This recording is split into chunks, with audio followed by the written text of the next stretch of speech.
tem eu e o pajé. Eu era um adolescente, vivendo, entendeu? A minha ciclo da infância, para entrar nessa faixa de um adolescente. E o povo indígena, isso é bom que vocês sabem, que vocês comecem a discutir na cidade de vocês. O índio, ele não escolhe para ser sua liderança, porque está de cabelo branco, barba e bigode, não. Eu, com 16 anos, eu sabia ler, eu sabia escrever meu nome. Agora, se a professora escrevesse meu nome, eu não sabia decifrar que era o nome de Apolo.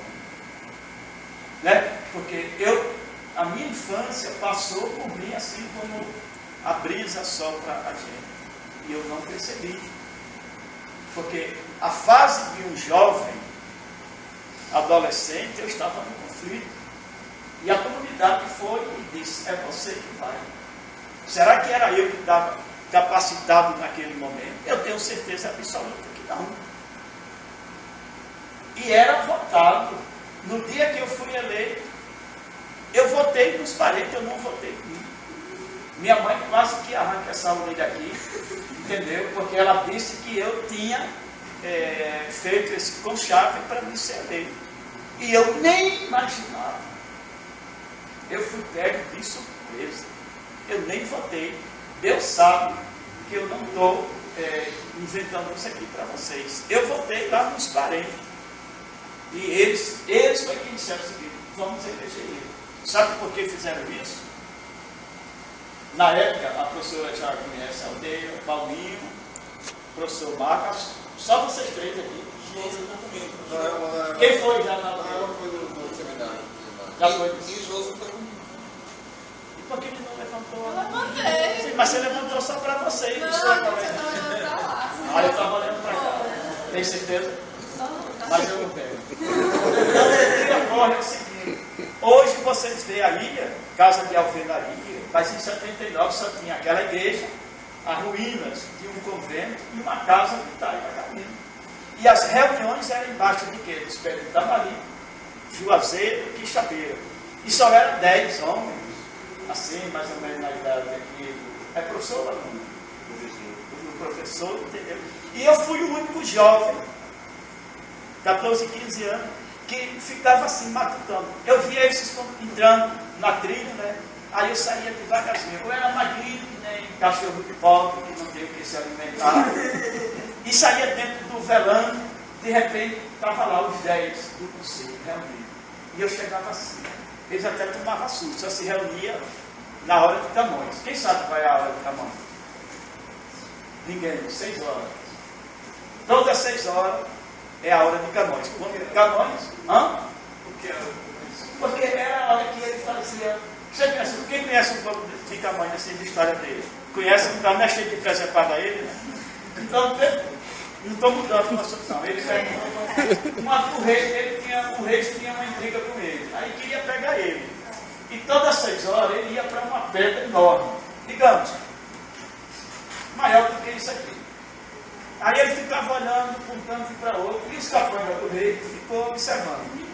Aí voltou e disse, o rei quer pegar Camões. Tem uma pedra que todas 6 horas ele vai para ele. Ele fica olhando. Aí, no dia seguinte, Camões, o rei pegou um jornal, tirou uma página, levou uma ruma de homem, suspendeu a pedra e botou essa folha por baixo. Quando foi à tardinha, às 6 horas, Camões chegou, aí ficou todo assustado, olhava para cima, olhava para cima. E o rei chegou e disse, Camões, o que foi que você está assustado? Senhor rei, esse mundo está mudado. Aí ele disse o que foi. Ou essa pedra suspendeu ela, nem que seja na grossura de um papel, ou o céu baixou. Quer dizer que ele adivinhou que o rei tinha armado aquilo ali. E o rei não teve como pegar ele. Então, como foi às 6 horas, aí ficou essa coisa. 6 horas é a hora do Camões. Entendeu? Então, eu chegava como Camões. Né? Sem eles perceberem, aí eu descobria. Aí tinha alguns que diziam, volta, porque ninguém confia em criança. Ninguém, não adianta ninguém mentir, porque se você, até seu filho, sua filha, se você quer contar um segredo, aí olha, Menino, vá para lá. Isso já é da cultura. E no povo indígena não é diferente. E eles diziam, aqui é segredo. E você não vai. Tinha 2 cidadãos que nunca foram cacique, mas eles tinham a função como se fosse, né? Porque quando a comunidade aderiu a essa questão, aí foi levado eu e outro jovem, né? E eles, coitados, já estão no andar de cima e nunca chegaram. Aí, quando eu dizia, vai embora, aí eu dizia, se ele está aqui é porque ele tem interesse. Primeiro, ele não tem pai, então ele está preocupado. E eu fui ouvindo isso, mas eu não dizia nada. Chegava, as cadeiras eram no chão. Em volta, 10, comigo 11. Eles conversavam, era 6 horas, e até 8, 9 da noite, né, noite de escuro. Só via as luzinhas dos candeeiros que nem o vagalume, né, lá, e eu lá. Nem a minha mãe, ela sabia onde eu estava. Porque se eu contasse, eu ia perder a confiança deles. Mas vontade eu tinha, entendeu? Mas eu me segurava porque eu queria, tá? Mas eles não me avisavam, não. Aí eu ficava, né, conversando, aí só via um dizer, avisou a fulano, que aceitei a reunião. Entendeu? Porque cada um num pé de ave diferente, aí fazia, fulano, você viu fulano? Esqueceu não, né? Aí esse era o código, que ninguém dominava para todo mundo saber, né? Os assuntos eram discutidos embaixo, nas escuras, ele já sei. Como já tinha vários pontos que eles se reuniam, quando eu errava o primeiro, aí eu vou para quê? Eu sei que eu errava 2, 3, mas acertava e ficava. E quando a comunidade partiu para eleger, porque os 2 primeiros conselheiros que foi criado, foi escolhido assim, foi Frenó, lá na sacristia. Olha, são 10, não é 10, é. Fulano, você quer? Ah, não sei. Você não quer. Você quer? Quer. Tem quantos? Bom, quem é que aceita? Aí levantava a mão. Ah, ainda falta 2. Nessa escolha eu não participei, porque Frenó não admitia um jovem, uma criança, uma adolescente. Mas quando a comunidade excluiu a escolha e partiu para eleger, aí foi quando eu fui. Eram 10 nessa luta. Eu fui o terceiro mais bem votado, sem ter o meu voto. Se eu tivesse votado, era porque eu tinha 5, mas eu não sabia. E fiquei contente e ao mesmo tempo preocupado. Quando eu vou saindo daquela igreja, naquela porta, bem vaga, aí lembro, você sabe da história de Rui Barbosa, quando ele foi fazer palestra lá na Inglaterra, e teve um cidadão, uma porta tão grande para um homem pequeno. Ele olhou assim para o cidadão e disse, então, quando terminou a palestra dele, que na volta, ele está saindo um cara que falou isso. E a palestra dele foi toda em inglês. Aí ele olhou assim para o cara, disse, uma porta tão pequena para um homem tão grande. Mas eu não falei isso. Né? O que eu vi foi que uma prima da minha mãe e minha madrinha viveram. Ela não me via, era umas 10 para 11 horas da noite, 20 de julho de 1980. Já tem anos isso, né? Talvez tenha alguém de vocês que sabia que existia isso aqui, né? Mas você deve ser negra, não tem. Aí ela disse assim, para que eleger um menino? O conselho é de homem que tem a responsabilidade. Mas aquilo ali serviu como uma lição. Eu olhei assim, minha madrinha de vela, né? Aí eu estava comigo, já estou entrando desacreditado. Aí fui para casa, quando cheguei lá, minha mãe quase que tora a orelha, tinha uma unha meio crescida, chega, ficou a marca. Safado, você fez tudo isso, mas você não vai assumir. E eu fiquei nervoso, quer dizer, que já tinha ouvido isso. No outro dia, na primeira reunião, eu era muito tímido. Hoje eu estou solto, porque a gente buscou a nossa própria liberdade. Mas era prisioneiro do próprio destino. E tiramos essa cangaia e ninguém mais vai nos colocar. Então eu segui em frente junto com a comunidade. a gente chegou na ilha em... Tem tempo, professor? Fica à vontade. Não diga isso não, porque senão a gente amanhece. 9 de setembro, quem está indo a primeira vez na Ilha de São Pedro? Professor, por que esses alunos têm medo de estender o braço assim? Eu penso que é algum problema na articulação. Eu sei, né? Aquela doença do ex-presidente Lula. Pois é. Não tem idade da gente e está assim, né? Você é tão jovem. Aquela de blusa verde ou azul fez assim, ó. Eu acho que você não levantou o dedo, mandou eu me calar. Entendeu? Então, vocês vão chegar no momento que a gente está celebrando 34 anos da conquista naquela época.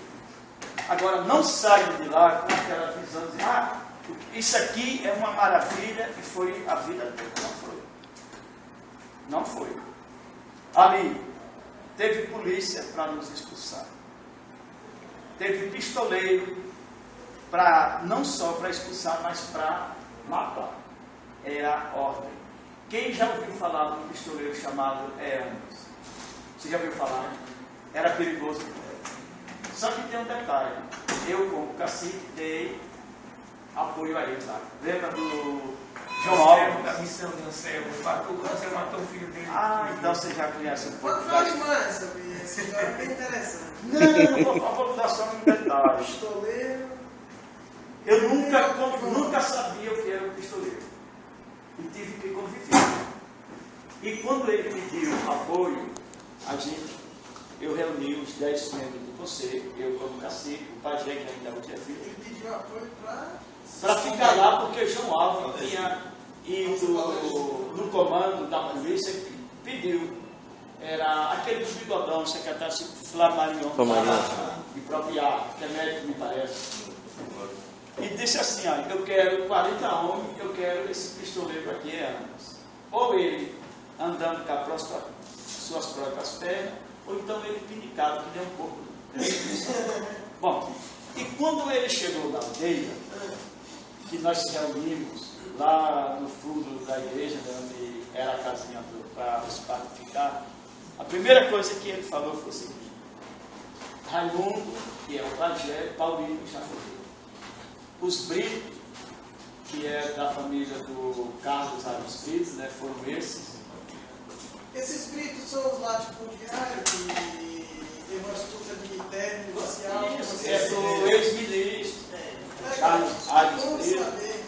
Então, eles pagaram a esse anos para tirar a vida de Raimundo, de Paulinho, e tinha um terceiro. E ele deixou uma interrogação. Aí olhou assim, e ele conhecia Paulinho e Raimundo. Aí disse, como é que eu ia matar vocês? Aí ele me dava uma casa, Aracaju, para eu escolher a cidade, as capitais. Aracaju, Recife, Maceió e Salvador. Essas quatro. E um carro. E o cacique Apolônio. Eu sentado lá, você acredita, quando ele citou meu nome, eu tremi. Pela história. Entendeu? Eu acho que eu não defequei, não fiz outra coisa mais, porque não tinha como sair agora o meu. Ele olhou assim e fez assim, você é Apolônio. Um rifle, 2 canos. Aí pegou e fez assim, veja se esse rifle é bom, e jogou em cima de mim.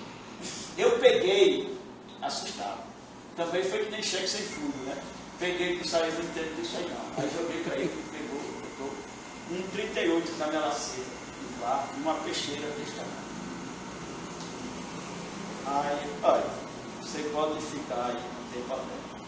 Ele foi pedir, já dizendo que estava sendo pago para me matar e matar os outros. Não, pode ficar logo junto. Não é não?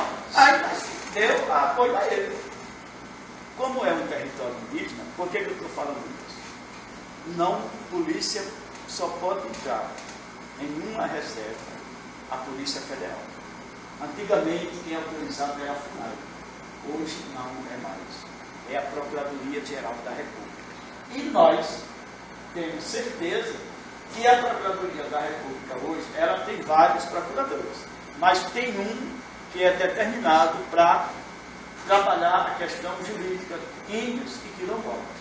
Então, quem pega, até está vendo uma mudança agora, você está sabendo quando? Não, Acho que o doutor Alice vai de novo. ele ventilou com você, mas Não vai sair mais não. não vai não agora. Eu fiquei sabendo que não é não. Então, mas tem um período, acho que é de 4 anos, eles trocam, né? Aí, ela não é maluca nem doida para autorizar uma polícia militar ir para lá. Porque a gente sabe dela, é truculenta. E a gente viveu isso em várias etapas da nossa vida. Então a gente pegou, e o assunto de Eano para por aí, entendeu? Ele era um cara, porque ele começou a matar gente em 68. E em meados dos anos 80, ele disse, quando ele vinha dizer que tinha matado umas 300, ele disse isso. Ele tirou a camisa, saiu até no Sinfó, você passava, ele nos mostrou. Eu não sei como aquele homem ainda sobrevivia, não. Você passava a mão, aqui, olha, no espinhaço, na barriga, você só encontrava a cabeça do chumbo. Entre a carne e a pele. Você está entendendo? Levantou a camisa assim, mostrou. Assim, chumbo mesmo. E mataram ele lá para a banda de Pernambuco. Bom, então o Chocó teve que conviver com essas coisas. Então, Contrataram, então, tinha interesse em contratar até pistoleiro para se livrar de vocês. foi. E também, se alguém aqui é parente do juiz Novaes, entendeu? Quem for não tem culpa, agora eu não posso negar. Ele foi outro bandido. Ele decretou 2 vezes minha prisão. Porque eu denunciava dele. É aquela questão, entendeu? Eu é quem mando, e só eu posso falar. E só eu é quem determina. Se alguém falar, eu calo a boca. Então eles queriam nos calar dessa forma. O povo Chocó perdeu uma liderança forte. Eles mataram. Agora, professor Marco, a gente se conhece. Você já viu dizer que o Chocó matasse ninguém? Mas a gente perdeu em 84, lá, vocês vão conhecer, em Quilombo. Tem alguém responsável por fazer a segurança de vocês? Dentro da tribo, tem um grupo de guerreiros responsáveis, alguém do grupo responsável por organizar a defesa? Você não ouviu a minha conversa com a professora e o professor sobre o time Chocó e o time Quilombo. Os guerreiros, olha, a gente se dá muito bem no arrocha, no forró. Aí lá dança, se vocês quiserem dançar lá no Quilombo, na aldeia, estou indo embora, despedida de casal. Então, aí tem esse detalhe. Olha, a professora gostou, foi da despedida de casal. lembrando de outra coisa. A gente tem, assim, especificamente preparou para isso não. Agora, em volta da aldeia, se tentar invadir lá, vai ver como é. Talvez não enxergue o caminho de volta. Entendeu? Lá com o jovem, quando ele bota o cocar, pinta o seu corpo, ele se transforma. E não teve não, porque ele enfrentou 10, 15 soldados armados e dizendo, eu vou levar, pega e leva. E nós expulsávamos a polícia também. Uma vez foi Novaes levou um sargento, um cabo e 12 soldados. E a gente expulsou ele. Com arco e flecha ou joga de fogo? Não, a gente com palavra. Não chegou a isso não, porque ele é mais frouxo do que a gente. Em palavras ele correu. E até hoje, com palavras, eu ainda não corri. E olha que eu já sofri um atentado. Quem conhece o Pão de Açúcar aqui de vocês? Ali, Pão de Açúcar, Alagoas, 16 de novembro de 87. Quem conhece aquele pistoleiro de capela chamado Pititó? Já ouviram falar? Minha filha, você. Então você é velhinha também, né? Ou você é de capela? Não, tem um parentesco. Mas já ouviu falar a história do Pititó? Você sabe? Pititó foi um acidente, cara. Não, o Pititó que eu conheço, ele morreu, ele foi assassinado na padaria Cecília, lá de Santo Antônio, na década de 60. É esse mesmo. Tá. Não é esse não, ela sabe, é esse. Ele reinou muito em capela. Então, 2 filhos deles, amando da família Brito, eles sacaram a arma. Ela conhece Pão de Açúcar. Foi um dia de segunda-feira, dia de feira. E teve um parente que viu, vinha eu e mais 3. E o que estava com o carro para ele surgir após o fato ser consumado, pelo menos era a ideia deles, aí ele, um parente, estava sentado, ele não sabia, aí vinha eu, mas ele disse, o Apolônio é aquele do meio, camisa, aí deu toda a descrição. O parente ouviu, mesmo nervoso, mas chegou, antes de eu chegar próximo de onde ele estava, ainda cheguei tudo aqui ainda. Mas quando a açúcar é pequena, e dia de feira, tem mais gente do que em Aracaju. Numa distância dessa, se eles disparam, poderia ter me atingido. Mas primeiro ia atingir umas 3 ou 4 pessoas. E quando ele me avisou, corra, que tem 2 caras aqui que querem me matar. Eu saí assim, ó, dentro do povo, entendeu? Aí tinha um barraco, aí eu entrei no barraco lá dentro, eles vieram. Aí estava meu avô, minha mãe e um tio. E eu pegava meu tio, botei ele. Não vi não. Como escudo. Colocou na frente como fosse um escudo. Foi, se a bala vir, pega nas costas dele.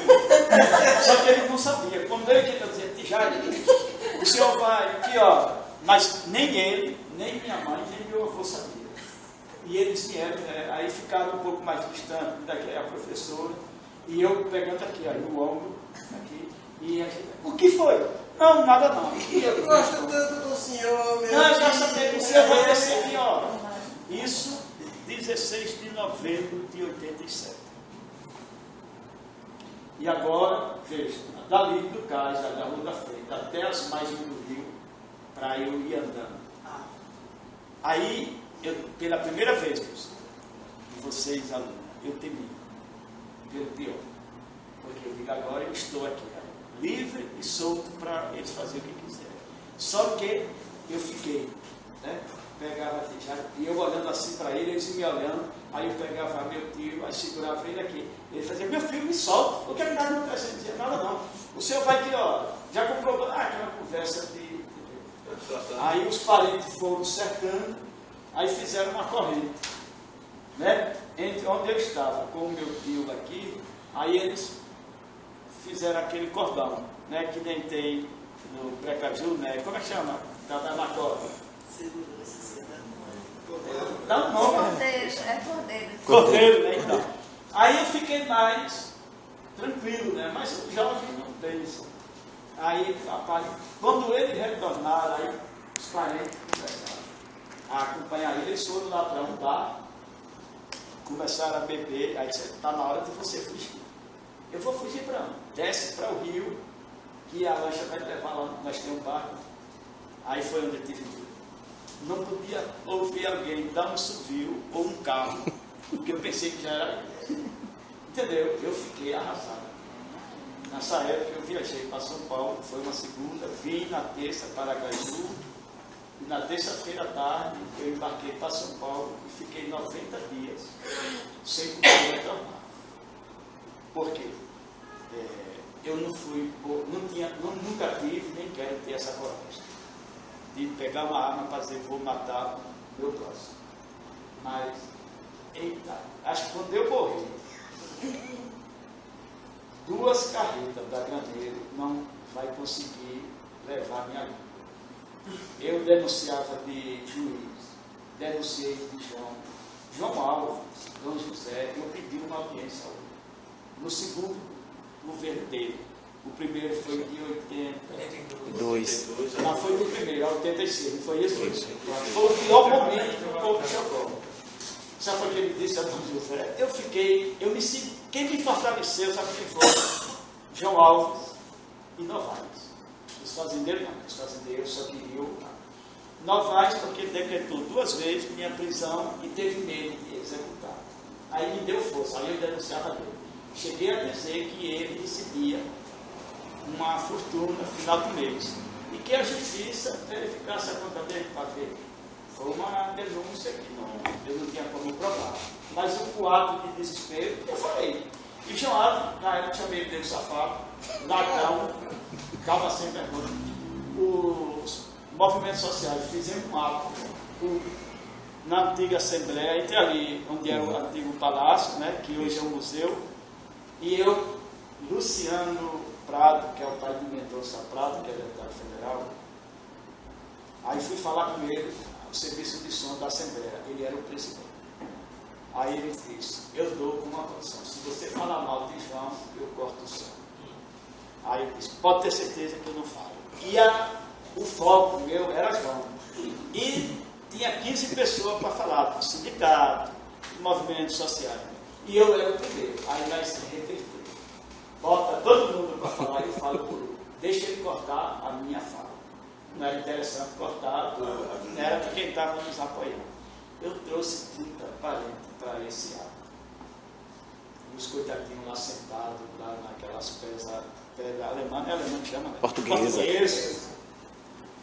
E eu olhando assim para ele, já tinha sido ameaçado, né, pelo presidente da Assembleia, e eu disse, mas eu não vou mudar o meu discurso, não. Vou falar mal de João. Aí desce todo mundo lá, aí, e eu olhava, começou 4 horas, e cada um que falava, ficava 20, 30 minutos, olha, 15 pessoas que cada 8 horas de pensava, e eu doido para falar. Não tinha costume de falar assim em público, né?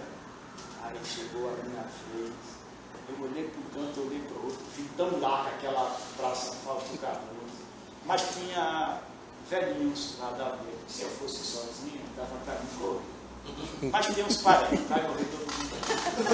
Aí ficou, aí veio. Não sei se você conheceu China, que morreu. Sim, Então, China. Vanderlei, ele nessa época, acho que ele estava. Ou ele ou o irmão, como é o nome dele? Luiz Fernando. Luiz Fernando. Era pelo SESEP. O SESEP deu apoio.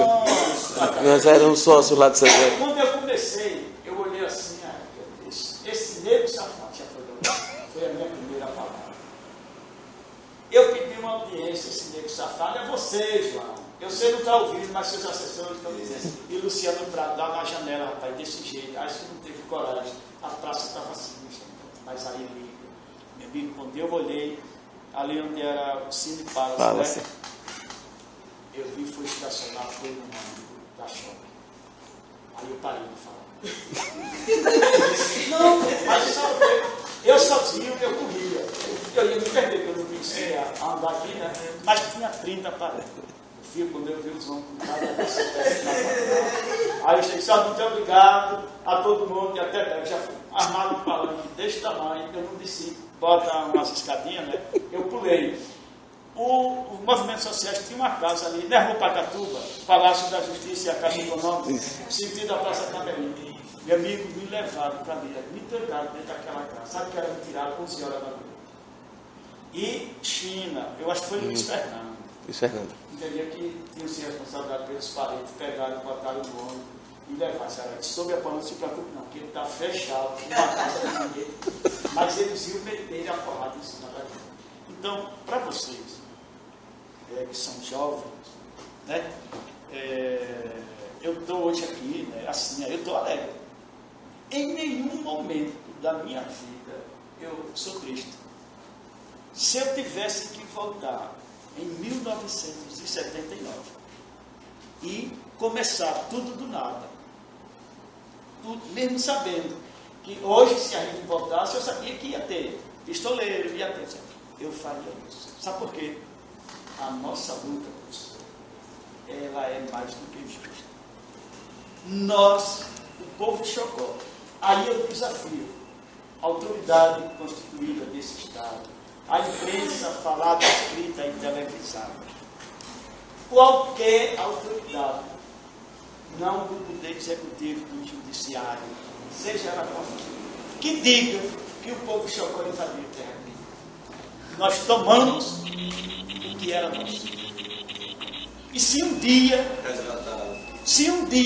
você jovem tiver que dar uma opinião, pode dizer.